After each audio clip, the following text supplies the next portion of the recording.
Pues esta noche nos acompaña aquí en el estudio. Yo estoy muy agradecida y muy contenta, además, porque hay mucho que aprender. Al presidente de la Coparmex, Gustavo de Hoyos. Muchas gracias. Gracias, Gustavo. Qué gusto estar aquí contigo. Igualmente, me encanta que estés aquí, que podamos platicar. Ya veníamos platicando de que, pues esto del mundo empresarial, que tiene que ver con todo. Y son tiempos interesantes, diría yo, los que nos tocan vivir ahora, ¿no? Complicados también. Gustavo, ¿cómo lo ves tú? Mira, estamos en la recta final de un sexenio. Todavía en este país muchas cosas las medimos en sexenios. Que haciendo así una visión a 30,000 pies, empezó con el más importante grupo de reformas estructurales de una generación. Sería imposible no reconocerle al presidente Peña Nieto y a su equipo la capacidad que tuvieron para centrar a la mesa a otros actores políticos y lograr procesar en unos cuantos meses el más importante conjunto de reformas estructurales que ha experimentado este país. Hay temas, Adela, que simplemente en la Coparmex por años habíamos estado impulsando y nos debatíamos haciendo planes por 5 años, ¿cuáles reformas íbamos a impulsar durante 3 o 4 años? Dame un ejemplo. Bueno, por ejemplo, la reforma del sector energético, de telecomunicaciones, del sistema financiero, desde luego la reforma laboral, la reforma educativa. Bueno, todas estas reformas, 11 en total, se dieron en un periodo muy corto de tiempo. Yo digo que apenas nos está cayendo el 20 después de 5 años la profundidad de estas reformas. Sin embargo, pues queda mucho evidentemente para que eso que fue una conceptualización a nivel constitucional aterrice ya y que lo empecemos a sentir en la bolsa de los ciudadanos. Sin embargo, así como hemos visto en estos años esos grandes avances, también tenemos que reconocer que en los últimos años ha habido un grave retroceso en materia de Estado de Derecho. Así como reconocemos esto, vemos que en temas tan importantes como corrupción, como inseguridad, como impunidad, desafortunadamente ahí el país no avanzó de la misma manera. Así es que con estos... Nos queda de ver esta administración. En esta materia, claro que nos queda de ver, pero por eso siempre hay que ver claroscuros, no es solamente negros o blancos, hay aciertos, hay fallas importantes también. Y bueno, con esta combinación de aciertos y fallas llegamos a un proceso electoral que es inédito en la historia del país. Hay que recordar, Adela, que el país hizo una serie de modificaciones para lograr que coincidieran en un gran día los tiempos electorales, muy a la europea, que se elige desde el diputado europeo hasta un concejal en una pequeña población en los Alpes, ¿no? México se está aproximando a este modelo y vemos que ahora el 1 de julio, además de elegir presidente de la República, 128 senadores, 500 diputados, tenemos elecciones locales en 30 entidades federativas. Solamente Nayarit y Baja California no tienen elecciones locales y en estas 30 elecciones se están disputando poco más de 3,000 posiciones de elección popular, alcaldías y diputaciones locales, de tal manera que... Es inédita cuantitativamente, pero también por otros motivos. Por muchos motivos. Mira, es inédita por la cantidad de las posiciones que están en disputa. Explicaba hace un momento, después de una gran cantidad de reformas, sobre todo en las legislaciones locales, pero además hay muchas primeras veces en esta elección. Déjame simplemente contar algunas de esas primeras veces. Por ejemplo, tenemos hoy en día alcaldes que están con licencia compitiendo por una reelección. Hay congresos de varias entidades federativas donde tuvieron que tomar decisiones los partidos de qué diputados locales se iban a buscar la reelección y cuáles se quedaban al frente del Congreso. Así es que hay muchos diputados locales buscando la reelección. Pero no solamente esto, en materia del Congreso de la Unión, los candidatos que hoy están pidiendo el voto, tanto al Senado como a la Cámara de Diputados, son legisladores que de ser electos tendrían la oportunidad de permanecer en su encargo 12 años, no 6, como los senadores, y 9 años, no 3 los diputados, de tal manera que los mexicanos estaremos tomando decisiones que serán, como nunca antes en nuestra historia, trascendentes en el tiempo. Ahora, ¿y nuestros candidatos se están comportando a la altura, crees? Mira, esperamos mucho más. Del tamaño de elección, insisto, no solo en cuanto a cantidad de cargos de elección popular que se van a disputar. Esperamos mucho más. Hoy en día los mexicanos afortunadamente tenemos una democracia mucho más madura. Prácticamente nadie pone ya en duda la capacidad que tiene el INE para organizar y conducir adecuadamente la elección. Así es que hoy en día es tiempo de que los candidatos se concentren en presentar propuestas bien estructuradas de fondo, dejar de lado el eslogan, la propuesta simplona, sin fundamentos, y que aterricen mucho más a los temas que nos interesan a los ciudadanos. Decimos en Coparmex que nos interesa entender sí los qués, pero en eso más o menos todos se parecen. Es que el diagnóstico está. ¿Verdad? Más bien los cómo, los cuándos los con qué y los con quién. Ahí es donde están las diferencias, ¿no? Ahora, a ver, Coparmex agrupa, tú eres el presidente de la Coparmex, y agrupa a miles de empresas, ¿no? Sí, en Coparmex somos 36,000 empresas, generamos poco más de 5 millones de empleos formales y cerca de una tercera parte del Producto Interno Bruto del país. Algo que hace esta organización muy particular, bueno, son varias notas características. Número uno, es una organización que siempre ha sido de afiliación voluntaria. Prácticamente hace 90 años empezó en Monterrey, Nuevo León, cuando era obligatorio pertenecer a las cámaras empresariales. Aquí los empresarios desde ese momento se afiliaron voluntariamente. Nunca nadie ha estado a la fuerza en la Coparmex, nunca ha pagado nadie una cuota que sea exigible legalmente. Número dos, tenemos empresas de todos los giros, es decir, a diferencia de las organizaciones gremiales que tienen, por ejemplo, la Asociación de Bancos de México, únicamente instituciones financieras, en la Coparmex hay empresarios del sector servicio, del sector comercio, de la industria, pero además absolutamente de todos los tamaños, desde un pequeño establecimiento turístico en alguna playa de nuestro país hasta los más grandes empleadores de México, de tal manera que esto hace que sea una organización muy heterogénea, muy anclada en sus principios y en sus valores. Y muy plural. Aquí siempre se escuchan todas las voces. Evidentemente tenemos un gran reto de que cada cosa que hacemos en la Coparmex tenga sentido desde un pequeño empresario hasta una gran empresa transnacional. Ya. Ahora, ¿tiene alguna afiliación política? Mira, en la Coparmex desde siempre hemos dicho que estamos interesados en lo público, porque lo público es de todo, no solamente los políticos, pero con la misma claridad te digo que no tenemos una afiliación partidista. A veces nos han querido ver cercanos a un partido o a otro, te lo digo de manera categórica. En la Coparmex hay empresarios que simpatizan con el PRI, con el PAN, con el PRD, con Morena, con el Partido Verde, con todas las opciones políticas. Y aquí lo que ponemos por delante son las ideas para el país y respetamos profundamente la decisión personal de cada empresario de participar a título personal o no participar según sea su decisión. Que no pasa en otras cúpulas, quizá, ¿no? Aquí somos totalmente incluyentes, es algo que está en el ADN de la organización y creo que es algo que nos hace precisamente ser abiertos a todas las corrientes de pensamiento. Desde luego tenemos como eje central nuestra visión de una economía de mercado con responsabilidad social, pero cumpliendo, digamos, con ese eje rector, todas las visiones tienen cabida en la Coparmex. Bueno, considerando todo esto que me dices, Gustavo, ¿cómo ves a los candidatos de hoy o quién con quién se identifica más la Coparmex como organización, digamos? Mira, ante un proceso como este tuvimos mucho cuidado en diseñar cómo íbamos a tener el acercamiento institucional con todos ellos, para cuidar primeramente nuestro partidismo.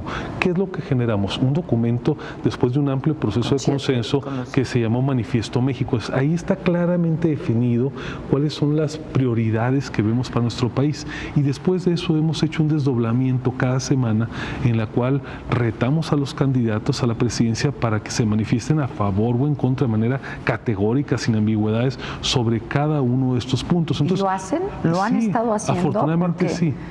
Son bastante ambiguos, digo, mira, son políticos. Nosotros, para hacerlo sencillo, hicimos este mecanismo bajo un nombre juguetón que le llamamos va o no va. Ajá, y entonces lo que hacemos es que cada semana, cuando recibimos una propuesta de un candidato que nos parece adecuada, razonable, con sustento, decimos va candidato, y le hemos dado va a todos los candidatos. Y cuando no nos contestan o cuando se quedan en ambigüedad, decimos no va tu respuesta. Y esto en el camino nos ha permitido que a todos los candidatos, sin excepción, le hemos dado varios va y varios no va. Pero además... Y no solo de candidaturas presidenciales, no de los 5 candidatos presidenciales, sino de lo que se está disputando, gobernadores, etcétera. Ahorita te platicaré de un amplio ejercicio que estamos haciendo en los debates, pero déjame simplemente regresar al tema del va no va para tratar de platicar contigo y con nuestra audiencia lo relevante de este ejercicio. A ver, la Coparmex, por ejemplo, desde hace más de 2 años viene planteando la importancia de que las tareas de seguridad se saquen de la Secretaría de Gobernación y que haya una secretaría o un órgano autónomo que tenga como único mandato la seguridad. Esto lo hemos venido planteando. En el Manifiesto México recogimos esta demanda y hace 2 semanas hicimos el planteamiento claro a los candidatos. ¿Está a favor o no está a favor de sacar las tareas de seguridad de la Secretaría de Gobernación? Para nuestra sorpresa, nuestra grata sorpresa, es que todos los candidatos claramente, de manera contundente, dijeron saquemos la seguridad de la Secretaría de Gobernación. ¿Por qué es esto relevante? Porque estamos logrando primero que haya ciertas coincidencias, pero además que esto que ha sido una agenda a veces discutida, polémica, hoy la estén tomando los candidatos. Ya. Y así hay varios puntos, ¿no? Absolutamente. Déjame decirte, por ejemplo, la semana pasada preguntamos a los, perdón, esta semana preguntamos a los candidatos si están a favor o no están a favor de un incremento al salario mínimo general. Ahí va yo, porque es algo que tú has peleado muchísimo. La Coparmex planteó hace año y medio, lo que le denominamos la nueva cultura salarial, que es un programa de largo plazo, pero que tiene un primer escalón, que es lograr que el salario mínimo llegue a la línea de bienestar. Fíjate la paradoja es el sindicato patronal por excelencia, y yo creo que esto nunca se ha visto en el mundo, el que está planteando que el país tiene que evolucionar en materia salarial, y somos los que le estamos dando velocidad razonable, pero velocidad al fin y al cabo a este planteamiento. Bueno, en la pregunta de la semana, porque así está en el Manifiesto México, le hemos preguntado a los candidatos claramente, ¿está a favor o no está a favor de que en el mes de mayo el salario mínimo se alcance y llegue a la línea de bienestar de 98 pesos con 15 centavos?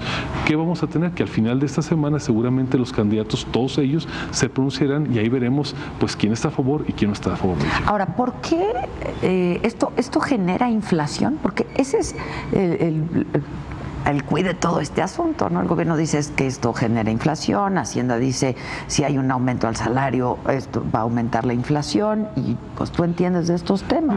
Mira, cuando empezamos en México hace cerca de 2 décadas a utilizar la política salarial para contener inflación, me parece que había que echar mano de cualquier instrumento que tuviéramos con inflaciones de 3 dígitos para lograr meterle un freno de mano a la inflación. Se hicieron muchas cosas, entre ellos contener los incrementos salariales. Yo creo que fue una medida muy acertada en su momento. ¿Qué fue lo que pasó? La medicina se nos quedó permanentemente y ya no son las condiciones de antes. Déjame decirte que hoy en día tenemos evidencia categórica, que no hay duda alguna, de que los incrementos al salario mínimo, como se han venido realizando, no generan inflación. Mira, el año pasado avanzamos más que en toda la historia reciente del país en materia de salario mínimo. Nos acercamos al 90% de lo que los técnicos llaman la línea de bienestar, es decir, el ingreso mínimo que una persona requiere para proveerse de lo básico en la vida. Bueno, con este incremento, repito, que fue el más alto en términos históricos, hoy la inflación está ya a la baja. Todos los expertos coinciden en que la inflación que sí tuvimos el año pasado se derivó del incremento de los energéticos, la volatilidad del tipo de cambio, incluso la incertidumbre del TLC, pero no tuvo nada que ver con los salarios. Así es que tenemos que empezar a dar pasos paulatinamente para salir del sótano de las remuneraciones, Adela. Hoy en día, déjame decirte, no comparándonos con Europa, no comparándonos con la OCDE, ni siquiera con Canadá y Estados Unidos, con Latinoamérica. En este paso de los años nos hemos ido al sótano por arriba de Venezuela y de Cuba. Esto de luego es algo que no podemos permitir que subsista en el país, y con responsabilidad hemos planteado en la Coparmex, con una visión que va de aquí al 2030, tenemos que empezar a dar los primeros pasos para que tengamos en 2030 un nivel de remuneración competitivo con América Latina. Ya, a propósito de Venezuela, y entonces ya voy a entrar a que hablemos de cada uno de los candidatos. ¿Hay dentro del sector empresarial preocupación de que Andrés Manuel López Obrador llegue a la presidencia? Te lo pregunto porque, bueno, pues es el puntero, va arriba en las encuestas, y pues hay toda esta rumorología, digamos, de que México pudiera convertirse en una o en otra Venezuela si es que Andrés Manuel López Obrador llegara a la presidencia. Dentro del sector, ¿hay preocupación?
toda esta rumorología, digamos, de que México pudiera convertirse en una o en otra Venezuela, si es que Andrés Manuel López Obrador llegara a la presidencia. Dentro del sector, ¿hay preocupación? Creo que ha habido expresiones específicas que han generado preocupación. Lo de la expropiación. Lo de la expropiación, por ejemplo, que debo de ser justo y reconocer que después de que un miembro de la dirigencia de Morena hizo este planteamiento totalmente fuera de lugar, trasnochado de lo que es el mundo moderno, hubo un claro deslinde primero de algunos de los colaboradores de este partido y finalmente de quien es su candidato presidencial. Creo que eso es una buena señal. Lo que esperaríamos es que este tipo de expresiones radicales que no tienen lugar en un país como México, pues prácticamente ya no se presenten, porque claro que sí, generan alarma. Qué bueno que en este caso hubo un deslinde oportuno, claro, porque este tipo de cosas ciertamente sí nos preocupan mucho en el sector empresarial. Sin ¿verdad? duda. Ahora, el aeropuerto, por ejemplo, que ha sido un tema muy polémico, ¿no? ¿Qué opinas tú de eso, Gustavo? Estamos convencidos en la Coparmex que esa obra tiene que llevarse a cabo. No nos cabe absolutamente ninguna duda que el país requiere un aeropuerto moderno, funcional, que apoye desde luego el traslado de personas, que le dé mayores capacidades logísticas, y creemos que es un gran proyecto.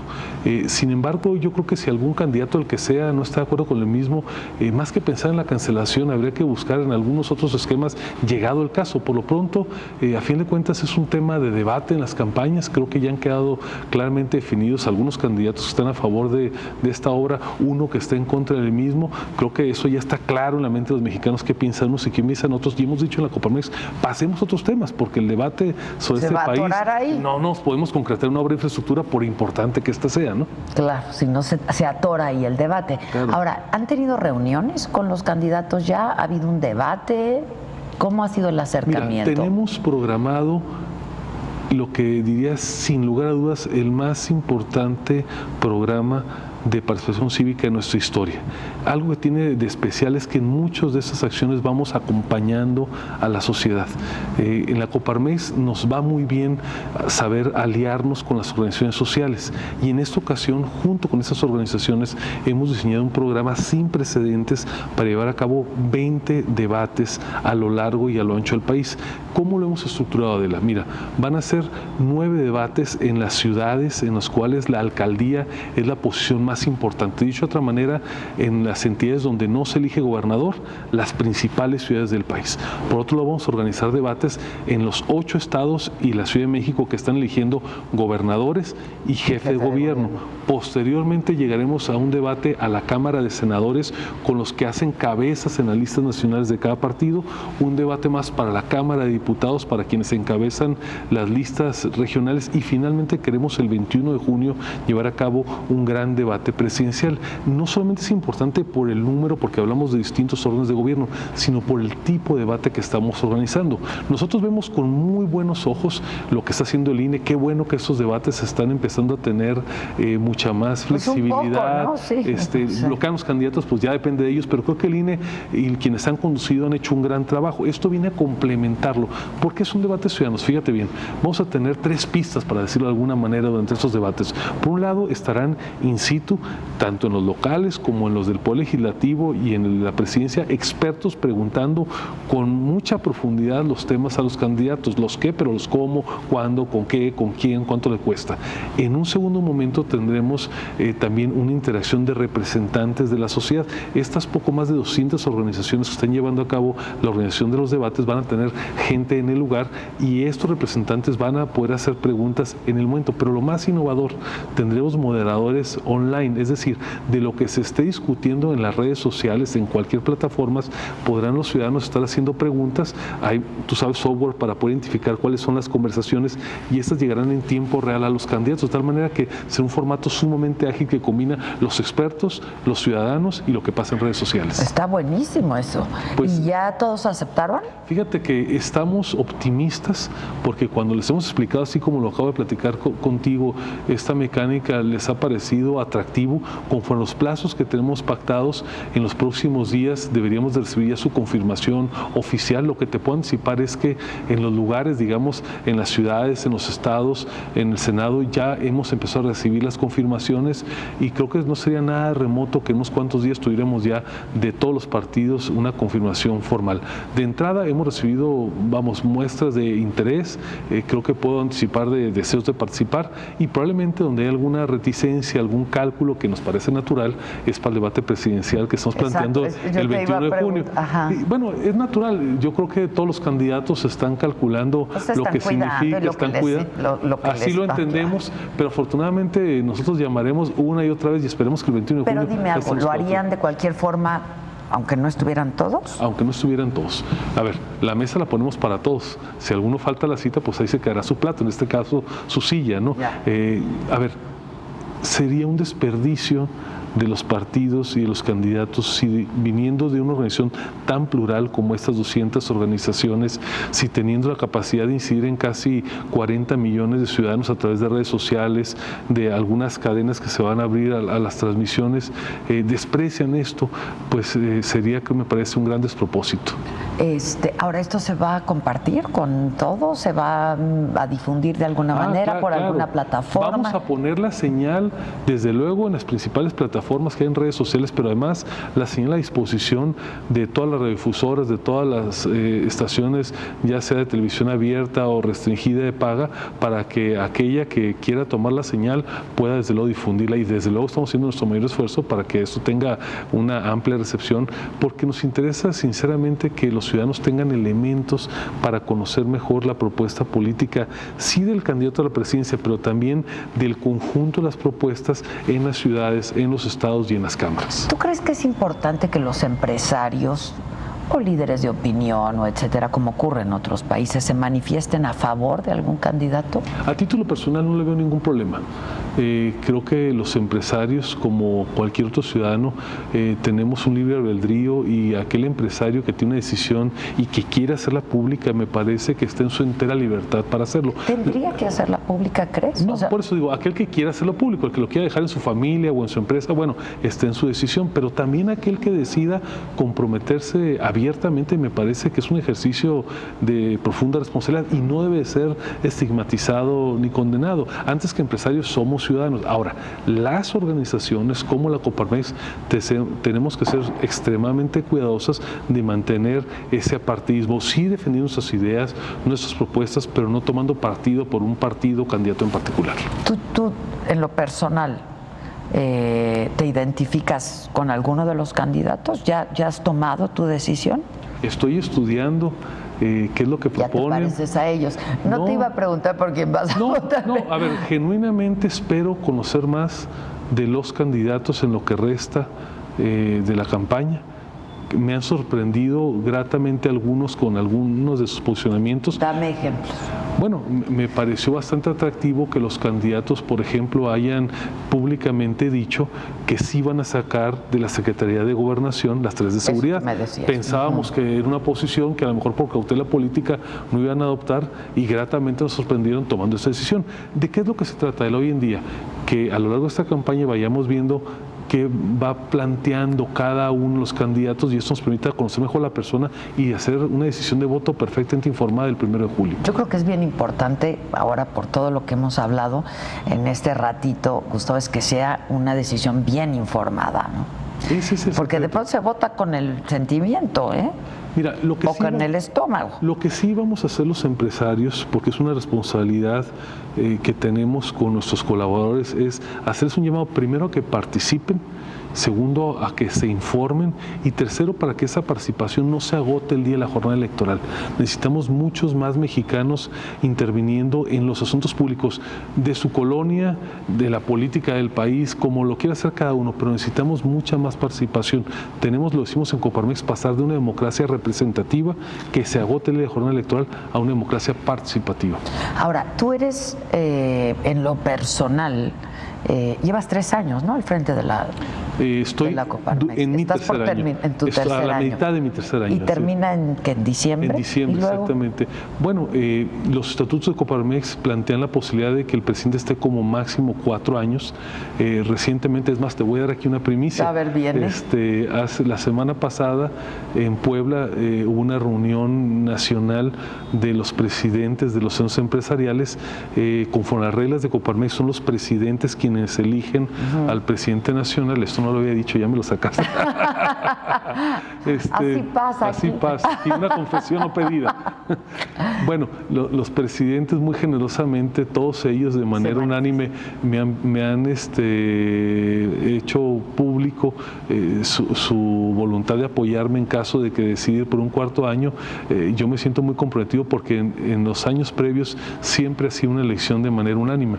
Así es que muy probablemente pues estaré dando lata en 2019. Ok, bueno, pero es algo que te ha apasionado mucho, ¿no? Por eso hablaba de ti personalmente. Es una gran porque digo, institución. tienes tu empresa, ¿no? Claro. Y Mira, la Coparmex es una gran organización porque tiene en el ADN, en cada molécula de su ser, sus convicciones, una defensa de lo que significa ser empresario, pero además el empresario de la Coparmex es un empresario muy interesado en lo público, es un empresario que siempre le interesa que la Coparmex sea un actor protagónico de primera línea en las transformaciones del país. Déjame decirte que hay cosas que vemos ya muy naturales en nuestro país, en algún momento fueron banderas que enarboló la Coparmex, la autonomía del Banco de México, la creación del IFE, simplemente por mencionar algunos, fueron banderas que la Coparmex estuvo defendiendo cuando prácticamente a todo el mundo le parecían que eran ilusas conseguirlas. Entonces hay una larga tradición de lucha en ese sentido. Bueno, basta decir que en algún momento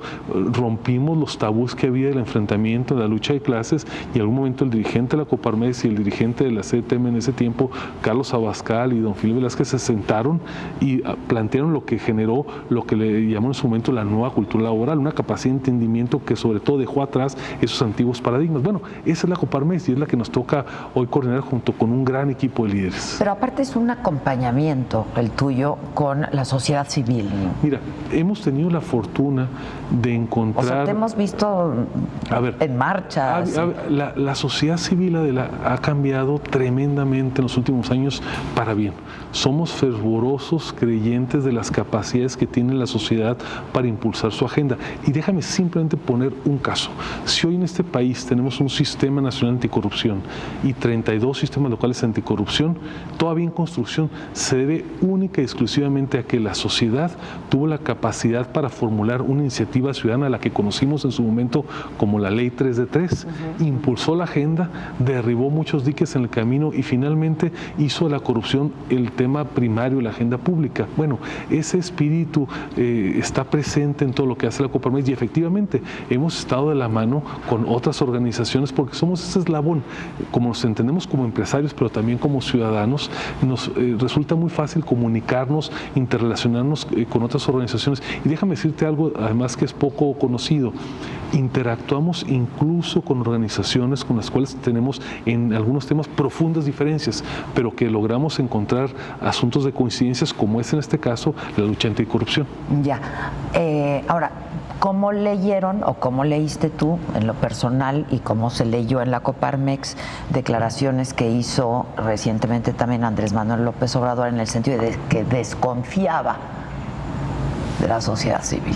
Pues no nos cayeron nada bien. Pues no, pero ¿cómo lo...? O sea... Bueno, a ver, tan no nos... Además, ¿qué exactamente quiere decir no? Le tengo desconfianza a la sociedad civil. Creo que es un gran desacierto esa declaración y por esa razón fue que, como era alusión directa, pues respuesta directa. Y publicamos nosotros conjuntamente con otras organizaciones un desplegado en el cual precisamos la importancia que tiene para el país la acción de la sociedad y ahí enumeramos una serie de temas en los cuales ha sido fundamental el que exista una sociedad viva, que exija, que demande. Nosotros somos devotos de la participación de la sociedad y se ha conseguido mucho hasta la fecha y estoy seguro que mucho más, pero además no importa quién gane la elección, no importa qué partido nos gobierne, va a necesitar la sociedad. Eso es un hecho. ¿Te preocupa el día después? Es decir, todo este proceso, hay quien dice que pues, y seguramente es cierto, no hemos tocado y no hemos visto los momentos más álgidos de esta campaña, ¿no? Pero el día después...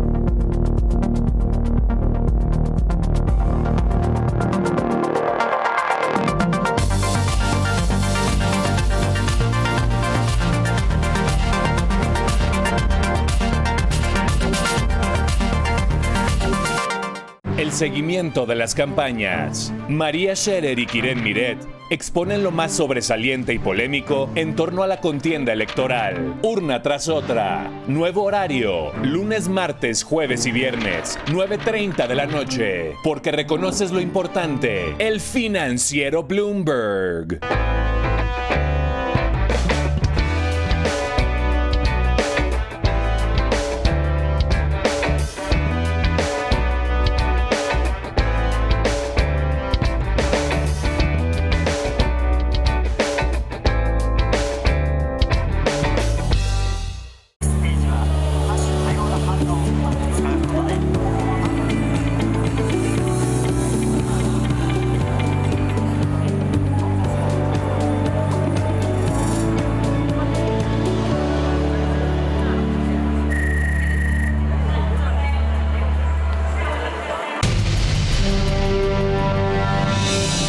Hay quien dice que pues, no, y seguramente es cierto, no hemos tocado y no hemos visto los momentos más álgidos de esta campaña, ¿no? Pero el día después...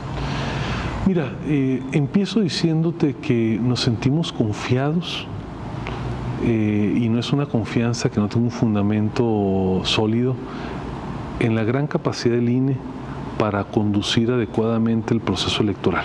Eso es un gran activo del país, es una gran institución del Estado mexicano, más allá de que tengamos críticas en temas particulares de su operación, lo que nadie puede dejar de reconocer es que hace algunos años, no muchos, todavía nos debatíamos sobre la credibilidad de la elección, todavía estamos en los tiempos de las concertaciones, los asuntos o se resolvían en Bucareli o en las calles a cacerolazos, y hoy en día tenemos una institución con cobertura nacional, que entre otras cosas nos provee del medio de identificación por excelencia en este país, y tenemos que los mexicanos la certidumbre de que quien gane la elección en uno o en otro de los cargos que están disputándose será quien nos gobierne, quien sea senador o quien sea diputado o gobernador.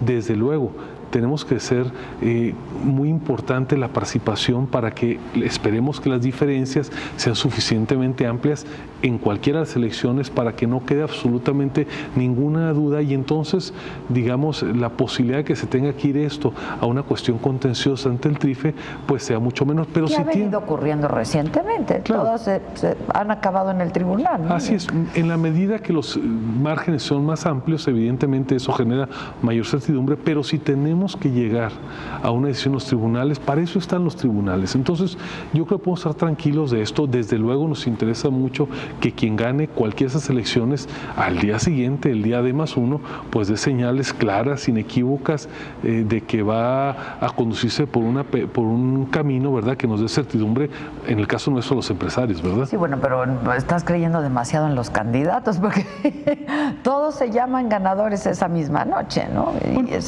yo creo que la sociedad ya aprendió a entender esos mensajes. Exacto, ya es como, está como en los debates, ¿no? Todo el mundo sale diciendo que lo ganó, que lo ¿verdad? ganó, exacto. Bueno, afortunadamente hay un mecanismo que tiene ahí planteado el INE para ir dando los resultados. Nos interesa mucho una institución fortalecida y que cuando el consejero presidente salga el resultado, que se tenga hasta ese momento, hay que decirlo con claridad, el consejero presidente no declara ganadores, claro. Lo que da a conocer cuáles son las estadísticas que pues están aprobadas hasta ese momento. Entonces, creo que va a ser muy importante que tengamos los mexicanos la certidumbre de que ese resultado, hasta ese momento que se dé, refleje la tendencia que se tenga hasta esa circunstancia, ¿no? Ahora, estar al frente de la Coparmex, ¿Cómo funcionan tus empresas, por ejemplo? Mira, déjame platicarte. Nosotros tenemos una estructura territorial que se conforma por 65 centros empresariales. Hay estados que tenemos centros más grandes, otros donde tenemos varios más pequeños, porque la Coparmex ha ido creciendo por generación espontánea, donde ha habido empresarios con esta mística, han pedido que se abra la Coparmex, después de un cierto proceso se ha ido consolidando. Entonces, tenemos 65 centros empresariales en todo el país, más otras unidades un poco más pequeñas en desarrollo que les llamamos toda la República. Toda la República, las 32 entidades federativas. Entonces, por un lado tenemos esta primera dimensión que es la dimensión territorial, pero aparte, y es algo menos conocido, tenemos un grupo muy importante de asociaciones, de cámaras nacionales que participan directamente como agrupación en la Coparmex. Y adicionalmente tenemos grandes empresas que tienen presencia en todo el país, de las grandes empresas del país, que también están afiliadas de forma directa a la Confederación, de tal manera que tenemos estas tres dimensiones: los centros empresariales con sus 36,000 empresas, las grandes empresas nacionales y las asociaciones. Ya, pero tú eres de Mexicali, ¿no? De Baja California. De Baja California. Y estás viviendo aquí en la Ciudad de México. La mayor parte del tiempo trato. ¿Vas y vienes? Exacto. Bueno, voy y vengo por todo el país. El presidente nacional tiene que estar visitando a los centros empresariales, tiene que estar llevando el mensaje de la Coparmex, transmitiendo aliento para lo que hacen los centros empresarios. Así es que prácticamente me la paso entre la Ciudad de México, los aviones y Baja California. ¿Y cuando tienes estas reuniones por todo el país, cómo ves a la gente? ¿Cómo percibes? ¿Cómo sientes a la gente, Mira, Gustavo? Porque eso es bien importante. Algo que ¿no? creo que hay que destacar, que aunque existe una gran preocupación por temas, sobre todo los del Estado de Derecho, sería imposible negar que hay una gran preocupación por la inseguridad. No podríamos dejar de lado la corrupción que nos lacera, la impunidad, claro, y hay lugares del país donde esos temas son desgarradores por cómo han calado en el tejido social. También el otro lado, debo decirte que veo a los empresarios más allá de la política, más allá de las elecciones, enfrascados en hacer crecer sus empresas, en cómo buscar medios mercados. No conozco absolutamente ningún empresario que diga, pues 2018 como hay elecciones, no abro una nueva sucursal, o no mejoro la tienda, o no abro una nueva instalación industrial. Me espero a que termine la elección. Que en esto sí hemos madurado. O mejor me voy a abrir una empresa a otro país. Mira, afortunadamente en eso hemos madurado mucho como país. No obstante la problemática, digamos, electoral, la problemática política, el mundo de la economía cada vez más sí está mirando lo que está pasando acá, pero lleva su propia tendencia y creo que eso es bueno. Tenemos que un poco neutralizar los efectos cuando son nocivos de la política dentro de la actividad económica, y no conozco ningún empresario, ni chico, ni medio, ni grande, que está sentadito a ver qué pasa el día 1 de julio, ¿no? Ya, o sea, siguen en lo suyo, ¿no? Absolutamente. Y no hay este temor de mejor me espero a que pase la elección para ver si invierto mi lana. No. Absolutamente. ¿No lo has notado? No, estoy convencido, categóricamente te lo digo, de que los empresarios, más allá de que tengan preocupaciones, más allá de que tengan a lo mejor un candidato que les guste más, una propuesta que les agrade mejor que otra, en lo que es sus negocios siguen invirtiendo, ni duda cabe. Justo ayer, 1 de mayo, pues tú hiciste mucho hincapié en la cultura salarial, ¿no?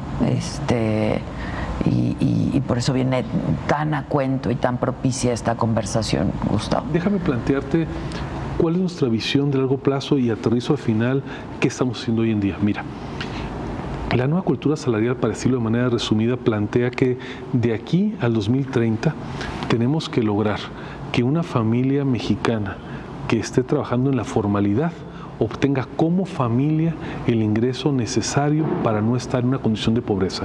Dicho de otra manera, que con el trabajo de 1.7 a 2 personas, que es el número de personas que trabajan por cada núcleo familiar en promedio, así está la proyección, puedan vivir razonablemente entre 3.7 y 4 personas, que ese es el promedio de las familias mexicanas.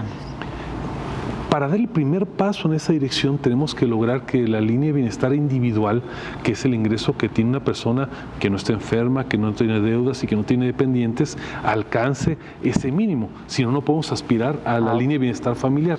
Por eso es que ayer hacíamos mucho énfasis en que hay las condiciones para que demos el siguiente paso y que el salario mínimo llegue a los 98 pesos con 15 centavos. Es una muestra muy importante, implica un sacrificio para las empresas, pero estamos convencidos de que el país ya puede dar este primer paso. Siempre habrá quien nos diga, oye, es insuficiente, es una miseria, Claro que lo es, no pero alcanza. Y claro que lo es. Es un primer paso. Pero a ver, la vuelta más difícil de la rueda es la primera.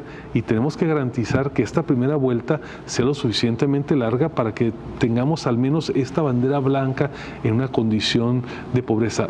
Déjame decirlo de otra manera. No podemos aceptar en la Coparmex que el salario mínimo pueda condenar a una persona que trabaja 8 horas diarias y que está en la formalidad a estar en una condición de pobreza. Eso es inaceptable. ¿Y los que se oponen, por qué se oponen? ¿Por mezquindad? Me parece ¿Hay empresarios que se oponen? Mira, creo que en la inmensa mayoría hay una aceptación. No puedo hablar desde luego por el 100% de los empresarios del país. Creo que más que nada hay temores, hay un poco entendimiento de si esta modificación podría de alguna manera frenar el crecimiento, si podría llevar a algunas empresas de la formalidad a la informalidad, o bien si podría generar inflación. Esos tres jinetes del apocalipsis, para decirlos de alguna manera, la experiencia de 2017 nos demostró claramente, de manera contundente, que no ocurrió. Ni generaron inflación, ni hubo un pase de la formalidad a la informalidad, ni nada que se le parezca. A propósito del 2017, la Coparmex y tú, te negaste a participar de un acuerdo que se hizo, ¿no? Y a firmar un documento. Así es. ¿Por qué? Mira, cuando se nos convocó por la Presidencia de la República a firmar un pacto el 9 de enero, para ser exactos, de 2017, nosotros no estuvimos de acuerdo ni con la forma ni con el fondo. Esta convocatoria nos pareció que fue precipitada y que el contenido del acuerdo era insuficiente. En la Coparmex, y así empezamos en la entrevista, no nos cuesta ningún trabajo reconocer, aplaudir y defender las políticas públicas que consideramos adecuadas, pero con la misma claridad decimos cuando algo no nos parece. Así es que cuando se hizo este planteamiento, revisamos la propuesta, vimos el apuro con el cual se quería procesar. El presidente de la Coparmex este tipo de decisiones no las toma solos, consulta a sus 65 presidentes, y te puedo decir claramente que los 65 presidentes de los centros me dieron el mandato de no firmar este pacto. Ahora, la diversidad le ayuda a la política. Nosotros pensamos que no debe sobredimensionarse y mucho menos asustarnos de que una organización como esta tenga puntos de consenso y puntos de disenso con el gobierno federal. Y creo que con el tiempo eso se fue entendiendo, Adela. ¿Se generó al principio algún tipo de...? Bueno, a lo mejor fue inédito. Sí, debe ser.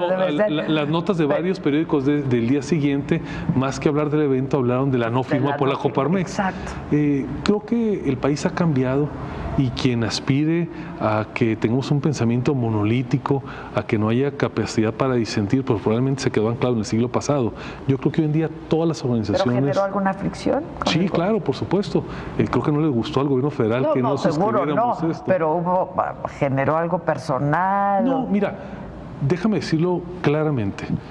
Nosotros hemos sido críticos, muy críticos con el gobierno federal, con nombre y apellido hemos hecho señalamientos de errores, que así los vemos en la Presidencia de la República, en varias secretarías de Estado, y yo no he recibido absolutamente en ningún momento ni una insinuación, mucho menos una amenaza de que le bajemos las rayitas a lo que estamos haciendo. La libertad de expresión, Adela, tú lo sabes muy bien, sí existe en este país, es una decisión personal si la ejerces o te autocensuras, pero que existe, existe. Sin duda. ¿Verdad? Ahora, en lo individual, ¿se han reunido con los candidatos presidenciales? Me hablabas de este debate para el mes de junio, pero en lo individual, ¿se han reunido? Mira, los candidatos han tenido ya reuniones que han sido públicas con muchas de las organizaciones empresariales. Nosotros hemos decidido que estén con nosotros en Coparmex en un momento más maduro de las campañas. Estas fechas van a ser el 16 y 17 de mayo. Algo muy interesante que no te he comentado, mira, Vamos a tener por un lado a los candidatos en esto que les llaman coloquialmente pasarelas, cada uno planteando cuáles son sus posturas y nosotros también cuestionándoles, pero algo innovador es que en estas fechas por separado vamos a tener a sus equipos técnicos debatiendo.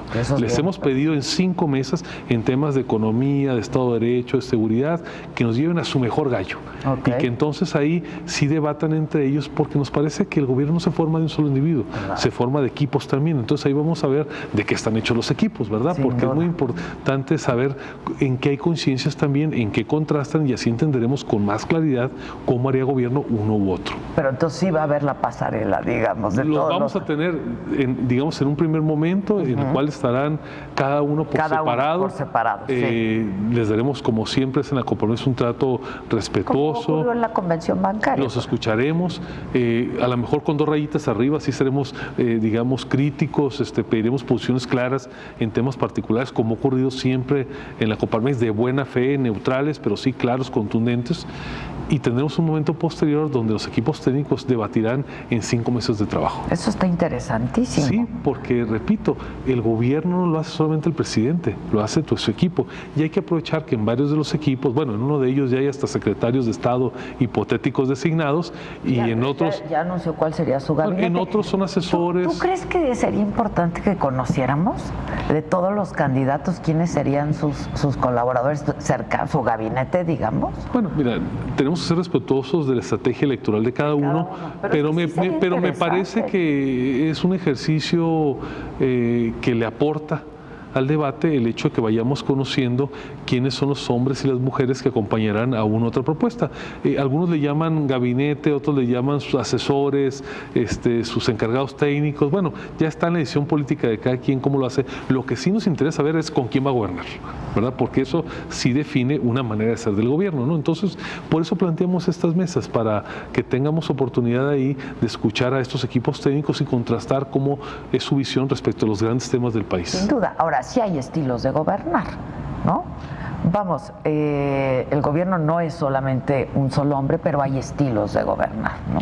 Bueno, también por eso los debates, vuelvo a mi planteamiento hace un rato, van a ser muy importantes, porque imagínate, después de que escuchemos a los candidatos a las principales alcaldías del partido A, del partido B y del partido C, podremos, y vamos a hacer la tarea nosotros, de comunicar cómo están las propuestas de unos y otros, más allá de una ciudad, sino en conjunto, o las propuestas de gobernador. A ver, creo que vamos a encontrar ciertas notas características de quienes pretenden gobernar en esas entidades de un partido, de otro y otro. Y finalmente, en el Congreso, algo que no platiqué hace un rato, Adela, es que les vamos a preguntar los temas que les corresponden a cada uno.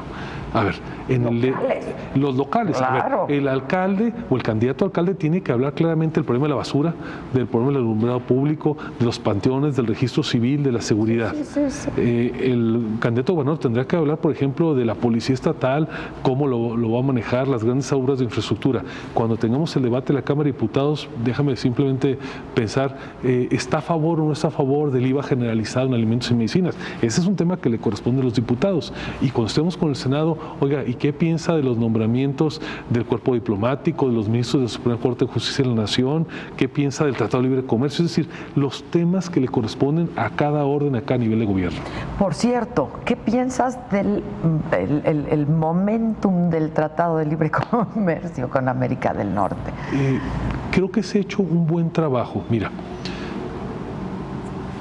lo que ha ocurrido en la negociación del TLC nos debe de ratificar la convicción de que hay áreas del gobierno donde ocupamos equipos técnicos profesionales. Y aprovecho tu pregunta para reconocer que en este caso, en la Secretaría de Economía, es un claro ejemplo de cómo el gobierno puede funcionar bien cuando hay técnicos experimentados. México tiene 11 tratados comerciales con 46 países. Esta negociación, desde luego, es insólita, pero sin embargo, el cuerpo principal que está negociando estos tratados es el equipo que viene ya de años atrás, algunos por 2 décadas, negociando tratados. Es un equipo profesional que se complementan, entran algunos, salen otros, pero que lo esencial, digamos... Pero negociaron en su inicio. Entienden claramente ese tema. Bueno, el propio secretario Guajardo es un ejemplo claro de ello. Él estuvo desde la negociación del Tratado de Libre Comercio en su primera versión. Y ahí podemos hacer el recuento de muchos funcionarios que participaron durante este trayecto. Ahora, respondo a tu pregunta. nuestras posibilidades han crecido de manera exponencial para cerrar la negociación. Creo que cuando empezamos en la primera ronda, muchos y nos preguntaban, ¿qué porcentaje de éxito? Decíamos 20, 25. Creo que ahora los momios están invertidos. Creo que tenemos cercano un 80% de posibilidades de lograr cerrar la negociación en las próximas semanas. ¿Qué pasaría con México si no, Gustavo? Yo creo que... Bueno, primero, si no logramos cerrar la negociación, seguimos con el tratado.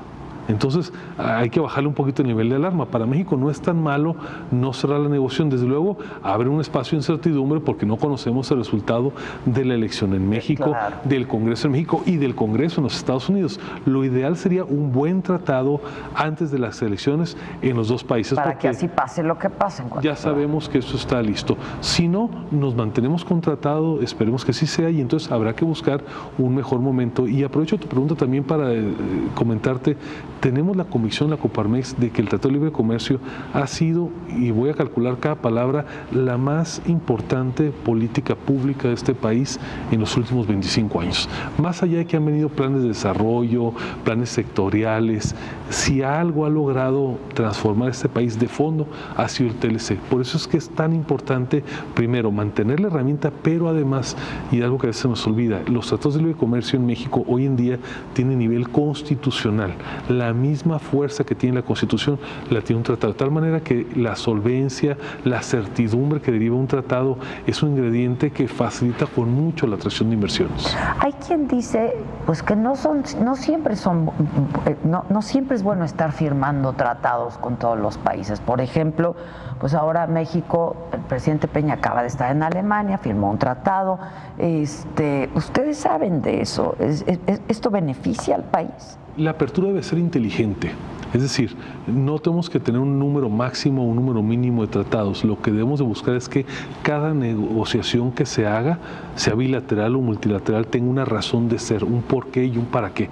Y yo creo que el Estado mexicano, porque esto viene desde hace varios sexenios, en lo general, con errores en el camino como es normal, ha tenido una política de apertura que nos ha permitido al país una gran transformación.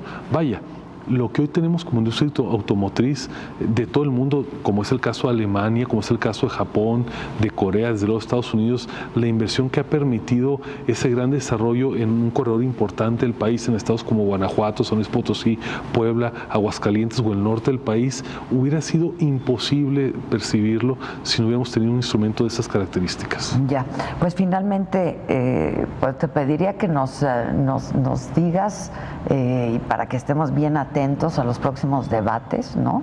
Y ver dónde los vamos a poder ver. Y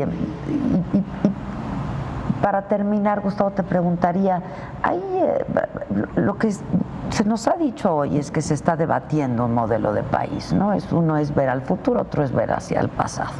Hay empresarios que se han manifestado en ese sentido de que hay preocupación de que México, con alguno de los candidatos, pudiera retroceder. ¿Existe esa preocupación en ti y en la Coparmex?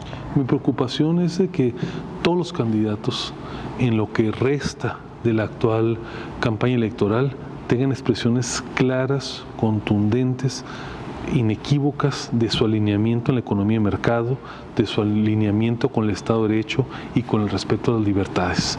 Creo que tienen el espacio por delante, los debates ciudadanos son uno de esos espacios, y quisiera que cada uno de ellos tuviera paulatinamente expresiones claras, contundentes, que están a favor de la libertad de empresa, que están a favor de la macroeconomía que se mantenga estable, que están a favor desde luego de la libertad de expresión, de la libertad de asociación, que tengan muestras claras de tolerancia y desde luego un compromiso claro, inequívoco, para combatir la impunidad, para combatir la inseguridad y para combatir la corrupción. Más que estigmatizar personas, partidos, candidatos, lo que les demandamos a todos ellos es pronúnciense claramente en los temas que nos interesan a los mexicanos. Pues yo te agradezco muchísimo, Gustavo. Tú eres montañista, ¿verdad? Sí, me gustan mucho los deportes de montaña, tanto en verano como en invierno. Me gusta mucho estar en las montañas. He tenido la oportunidad de recorrer algunas de las cordilleras más famosas del mundo. Es que son... ¿Ah, sí? Sí, por ejemplo... Pues en los Andes, en los Alpes, he tenido oportunidad de estar reiteradamente. Es que no quiero caer en una frase hecha o en un lugar común, pero esto es un poco como ir a la cima, ¿no? tenemos que ir a la cima, siempre buscar nuevos objetivos y sobre todo teniendo claro que cuando creemos que ya alcanzamos la cima, detrás de esa hay una nueva cima. Todavía hay otra. Así es. Gustavo, muchísimas gracias, por esta conversación. Espero que no sea la última, que solo sea la primera de varias, porque ha sido muy interesante conversar contigo. Te lo agradezco muchísimo. Gracias por la invitación. Gracias. Y muchas gracias a usted, como siempre, por su atención y compañía. Yo soy Adela Micha y hasta la próxima.